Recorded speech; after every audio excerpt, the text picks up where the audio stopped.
9 ya. Hari ini pertemuan terakhir untuk pemasaran jasa. Oke. Jadi kalau yang sudah baca bab modul 8 tentang apa? Peran SDM itu belum ya? Sudah apa belum toh?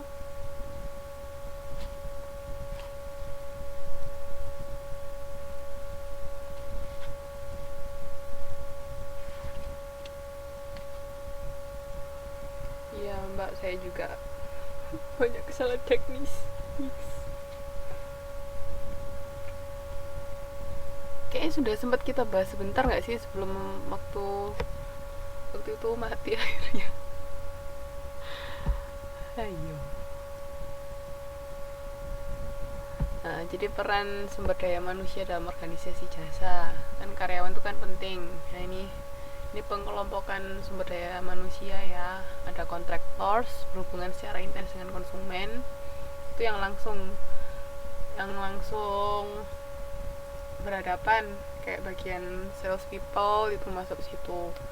Modifiers itu tidak terlibat secara langsung dengan pemasaran, maksudnya bisa bagian marketing tapi yang nggak terjun langsung ke mana namanya, nggak terjun langsung berhadapan sama konsumen. Terus kalau influencers itu fokus pada implementasi strategi pemasaran perusahaan. Sama kalau isolated harus mendapat dukungan di perusahaan. Tadi sudah ada yang bahas lah ini. Ada yang mau ditanyakan nggak dari ini?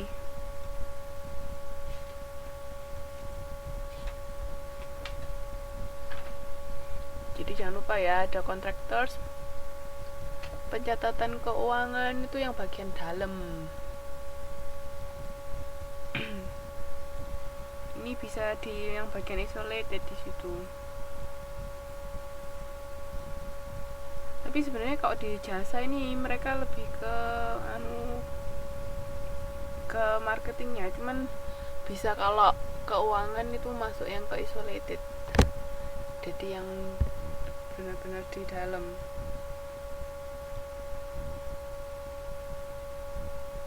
Jadi itu jenis-jenis sumber daya manusia. Pokoknya ingat ya, kan karena karyawan termasuk internal customer apa bukan? Masih ingat nggak alur-alur yang kita bahas? Jadi siapa dulu yang harus puas sebelum dia bisa memuaskan konsumen? Kan karyawan dulu. Jadi awal kan kepuasan karyawan itu sangat penting, karena kalau karyawan puas itu bisa memengaruhi apa? Masih ingat nggak? Kalau karyawan puas memengaruhi apa?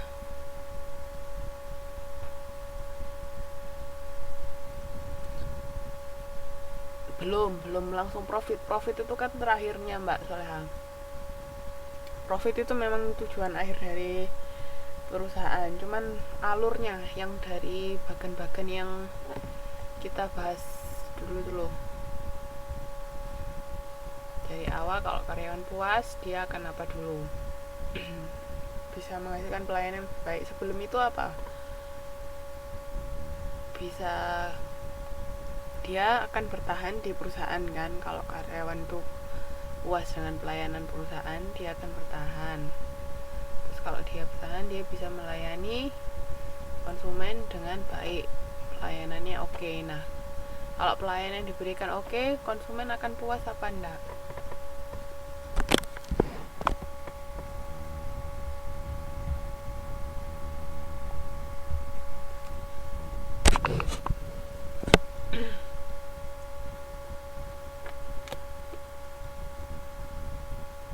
Ya, kalau karyawan puas, jadi kalau kualitas pelayanannya oke, si konsumen puas. Nah, kalau konsumen puas, dia akan bertahan sama akan setia.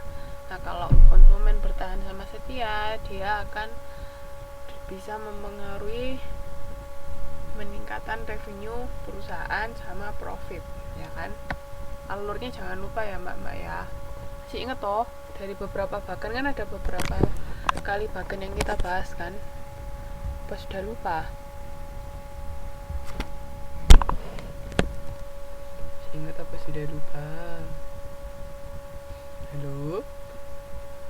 Nah, di sini kan ada internal marketing. Internal marketing itu kan berarti marketing dari dalam perusahaan itu untuk karyawan. Jadi setiap karyawan dari setiap departemen memiliki peran sebagai internal customer dan supplier. Terus pandangan yang sama terhadap misi, tujuan, dan strategi perusahaan merupakan elemen yang penting. Caranya gimana biar karyawan bisa mempunyai pandangan yang sama terhadap misi, tujuan, dan strategi perusahaan? Ada yang tahu nggak? Halo?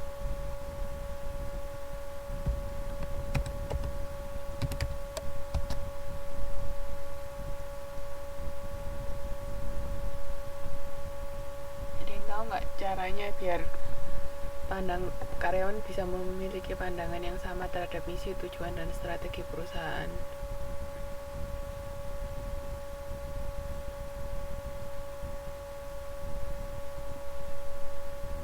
Melalui apa?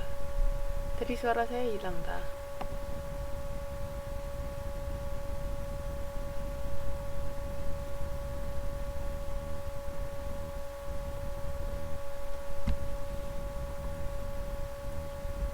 Menciptakan komitmen. Oke, bisa.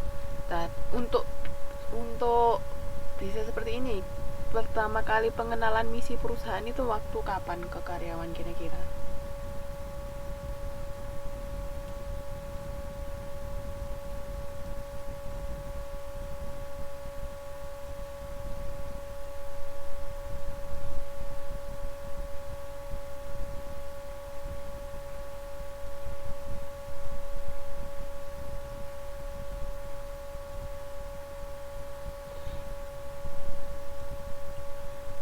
Pada saat kapan?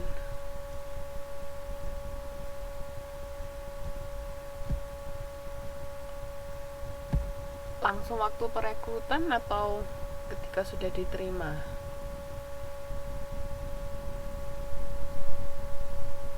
Mungkin waktu perekrutan awal kan dijelaskan, tapi cara menanamkannya itu waktu kapan?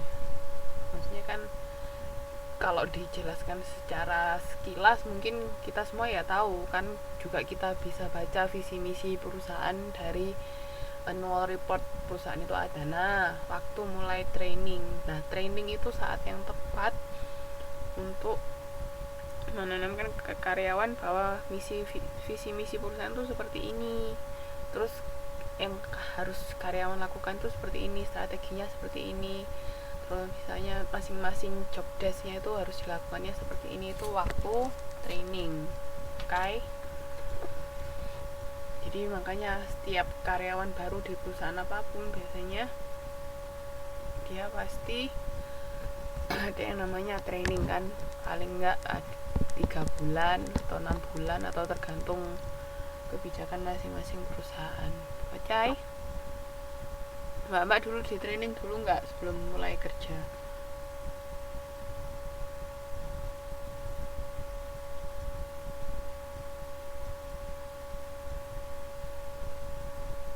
Iya, kan soalnya walaupun misalnya basicnya misalnya hotel, dia sudah tahu ada basic dari kuliah perhotelan, tapi kan tiap-tiap hotel kan ada ada peraturan masing-masing, Mbak. Nggak semuanya sama. Mungkin basically kalau misalnya bagian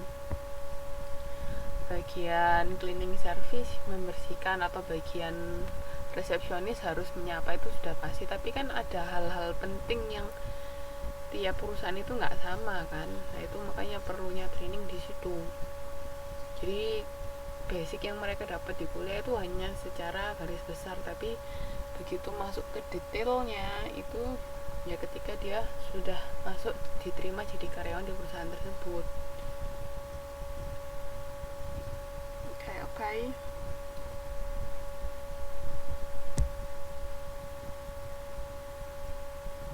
Nah, ini proses manajemen dalam internal marketing. Attitude management, sikap dan motivasi karyawan dalam pelaksanaan kegiatan perusahaan. Terus communication management, proses manajemen dalam menyampaikan setiap informasi